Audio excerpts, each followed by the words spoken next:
Bonjour, je m'appelle William Charia et vous vous apprêtez à écouter le premier épisode de mon podcast intitulé Même pas mort. Quelques jours avant de commencer ma dernière année de lycée, à l'âge de 19 ans, une amie s'est suicidée. Du jour au lendemain, je me suis retrouvé propulsé malgré moi dans le deuil, ne sachant pas quoi faire ni comment faire. Le temps s'est figé et une multitude de questions ont surgi dans ma tête. Quelles sont mes croyances envers la mort et l'au-delà ? Mon amie est-elle au paradis ou en enfer ? Les morts et les vivants cohabitent-ils ? Va-t-elle se réincarner ? Est-elle simplement plus rien ?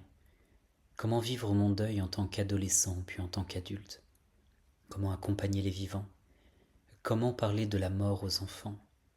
Dois-je me préparer à ma mort ? La mort se prépare-t-elle ou la subit-on ?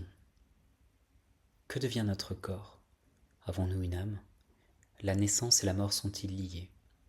Dois-je aller voir un médium pour parler aux défunts ?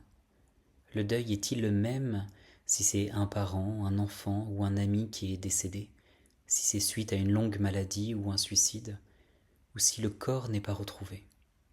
Comment vivre un deuil si l'on ne peut pas assister à l'enterrement en raison de contraintes ou d'empêchements ? Serait-il possible d'échapper à la mort un jour ? Tellement de questions sans réponse que j'ai dû chercher par moi-même.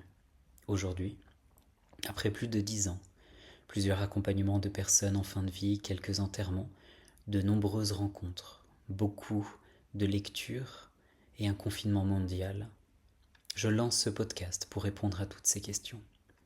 Je vous invite à m'accompagner pour explorer et nous interroger sur nos croyances envers la mort et ceux qui l'entourent.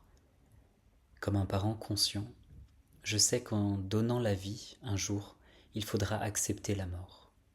Mais avant cela, il y a tout un chemin. Le sujet de la mort est-il tabou ? Quelles sont vos croyances ? Aujourd'hui, êtes-vous prêt à dire « même pas mort » ?